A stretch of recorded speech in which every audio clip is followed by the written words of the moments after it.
Opening batting করতে নেমে মমিনুলের half century, এরপরও কি কেউ বলবে টেস্ট স্পেশালিস্ট? ক্যারিয়ারের পিক মোমেন্টে তিনি সুযোগ পান না, দেশের একমাত্র ফ্র্যাঞ্চাইজি টুর্নামেন্টে দল পান না। এমন ইনিংসের পর এখন প্রশ্ন হতেই পারে, কেনই বা তিনি দলে থাকেন না? তিনি কি সামর্থ্য রাখেন না?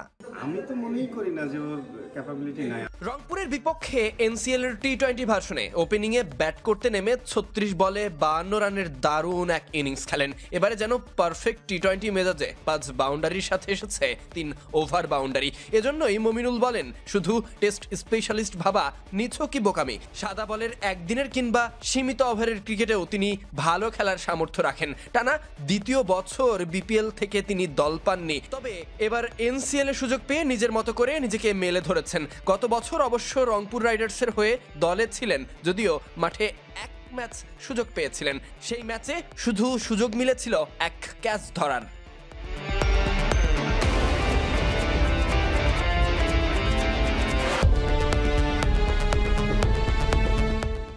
আক্ষেপ সাদা বলে মমিনুলের ক্যারিয়ার জুড়ে। অদ্ভুত কারণে মমিনুল হকের গায়ে লেগে আছে টেস্ট স্পেশালিস্ট তকমা। জাতীয় দলের ওয়ানডে ক্রিকেটের জন্যই তিনি বিবেচিত হন না, টি-20 ভার্সন তো অনেক দূরের কথা। ঘরোয়া ক্রিকেটের 50 ওভারে তার সুযোগ মেলে, আর এবার এনসিএল এর টি-20 ভার্সনের সুযোগ পেয়েই নিজেকে মেলে ধরেছেন, অবজ্ঞাকারীদের ফিরতি জবাব দিয়েছেন।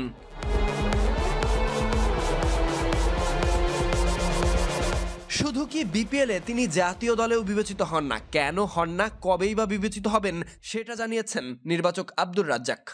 আমি তো মনেই করি না যে ওর ক্যাপাবিলিটি নাই। আমরা খুব ক্যাপাবল বলেই কিন্তু এখানে আমরা দিয়েছি, যেখানে আমাদের সাধ্যের মধ্যে আছে।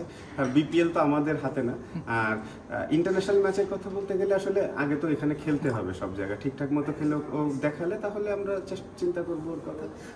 আমি মনে করি না যে ও ক্যাপাবল না, ও ক্যাপাবিলিটি আছে। বিপিএল এর কথা বলতে গেলে তার ক্যারিয়ারের উজ্জ্বল সময় 2016 সালটা। ওই আসর জুড়ে ছিল মমিনুলের ব্যাটে 300+ রান। সোনালির সময় গেছে 19-20 সালেও। ওই বছর বিপিএল এ 290 রান করেছিলেন 7 ইনিংসে, যার মধ্যে 5 ম্যাচে 300 পেরোনো। ওই একই আসরে নিজের ক্যারিয়ারের সর্বোচ্চ 91 রান করেছিলেন টি-20-তে। তবে কি কারণে পরবর্তীতে তাকে দল কিনতে আগ্রহ দেখায় না, তা মোটেও জানা যায় না। এবারের এনসিএল এর সুযোগ পেয়েই ভালো করছেন, বিপিএল এ দলে জায়গা পাননি। এজন্যই জানতে চাওয়া, এনসিএল কি আগে করা গেল না?